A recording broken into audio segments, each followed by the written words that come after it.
Let's go. Man, I wanted you to talk a little about pedal boards. We're already heading towards the end, okay, folks?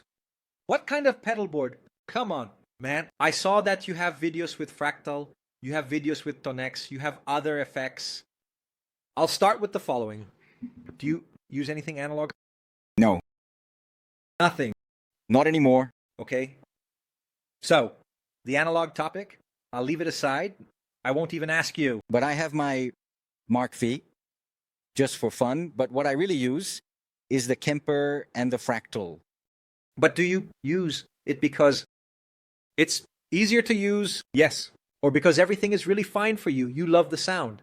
because it's easier, because it's much easier.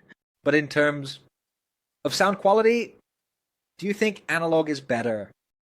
I feel more pressure, right? Sometimes I go to record something in the studio, like I want to record microphone, mesa boogie, bam, bam, bam, when I see the result. Sometimes I can get better with analog, with digital.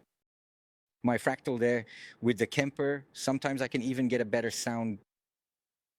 But the pressure of playing with an amp is much cooler, especially if you're going to play, I don't know, live workshop.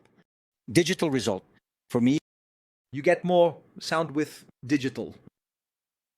I find that interesting because the person who works with digital learns to listen to the final result, right? Because sometimes you're playing there with the amp, damn. But what's coming out on the other side of the studio is a different sound. And it's cool. Marino was talking about this here, right, man? We learn to play by listening to another sound. Not the sound you're hearing from the amp next to you, but the sound that's coming out, the final result, which is what really matters, right? so much so that I'm so used to it that when I do workshops, I use headphones with in-ear monitors. The sound I hear in my studio already comes through. I see. And you also have the issue of sound fidelity because regardless of where you are, it's the same sound you have at home. Okay, so what are you using? Fractal today, and the Kemper, but more the Fractal. Okay, Fractal versus Kemper, how do you compare them? The Kemper is very ready. The sound is very ready. With Fractal, you have to work more on tuning it yourself. You need more time. Yeah, someone says, I want a nice amp sound for the Kemper. It's already there, plug it in and start playing. No, I want to find my own sound. I need those frequencies that sometimes I couldn't find in the Kemper. With the Fractal, I go there and create my own tone. Man, I didn't know the Fractal from us. Playing on it, I went to Doctor's house. Quattro last week to his studio and he showed me the Fractal. And really, it's an old layout, right? It looks like something from... Depends on which one, right? Depends on which line. FEM3. Is it? I found that when you open it on the computer, the way it appears is not something modern. It's not a modern touchscreen. No. The Kemper isn't either. It's even worse. Even worse, right? Worse, the Kemper is weaker. It's from 8-10 years ago, right? Yes. You take an Aquatic Cortex, visually it's on another level superior. But it's interesting, but I have my XFX3. That one already has a much more modern display. Anyway, but when he showed it to me, I understood. The whole issue with Fractal is like this, my brother. Which amp do you want? I choose this amp. How do you want this amp? With which cabinet? With which amplifier? Oh, I want this preamp here. Okay, click on the preamp. How do you want this preamp? You keep going. Which tube do you want? Do you want to change the preamp tube? I want to change the tube. I don't know what. I want to tweak the speaker. It has way more options than the Kemper. For those who are fanatical, it's great, right? The crazy fanatic? Wow, man. Goes deep, right? The guy keeps going. It's a hole, a fanatic, who goes all the way Norto Madalha.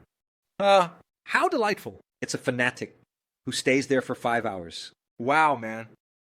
I think the Fractal is the most amazing thing there is. It's cool too.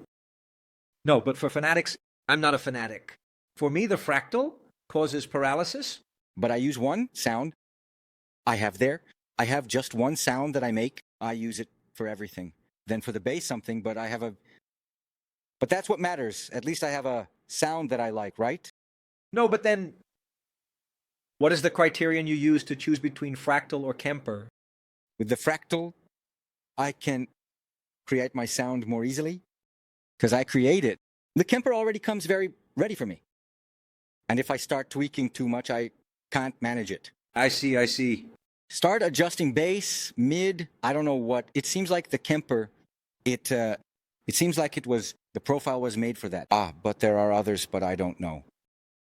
It's not that it's bad. It's not that it's bad. It's excellent. It's just that I can't achieve what I want. Like when I take a JMP1 and go from there, right? So there. And you also have others that I saw you had a video with the Tonex. What did you think of the Tonex? I thought it was cool. But I haven't been using it. I used it with the GSB Pro Audio that sent it to me, right? To make a video. It's really cool. But there are the best ones, right? So am I going to use the Tonex there? Or am I going to use my fractal? I'm going to use the fractal where I felt more comfortable. I feel comfortable and I stay there. There's that whole issue of having the time to spend to get the best out of the equipment. Sometimes in day-to-day life, you're not in the mood to stay there. No, turning the knob, right? I'm not in the mood to keep turning the knob. I want to pick up and play, right? I also noticed, man, you haven't been using the racks anymore. They're there on the side, but... They're there. Wow, you're not using any of that. Man. And finally, we could wrap up here with the guitar sounds you're using. You've basically mentioned that it's the ST100 from Streamberg to give it a boost. The SG S250, the Streamberg headless, which is the Streamberg necks. And the SH S300, which is my semi-acoustic, a little red one. That's the one. I recorded the sound of Giant Step with... It was with that little red one there, also killer. And my guitars that I love passionately, which is the TH90, the Takamine. There's the P7, which I really like. And one of the guitars I'm using even more than the Takamines, which is the Diamond line. Also from Streamberg, which is an amazing line. And there's the Galaxy line, right? The Galaxy guitars.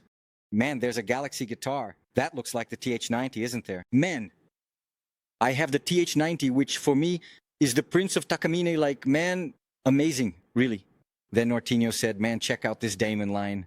Of course, it doesn't have the price of a Japanese Takamine, right? But, man, the neck is just like the TH90 shape, sound, solid top, and it's a guitar like...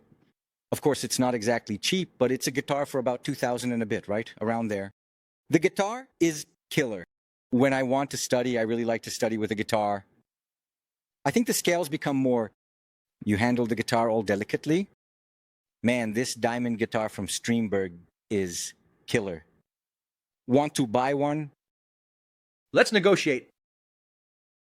Salesman here.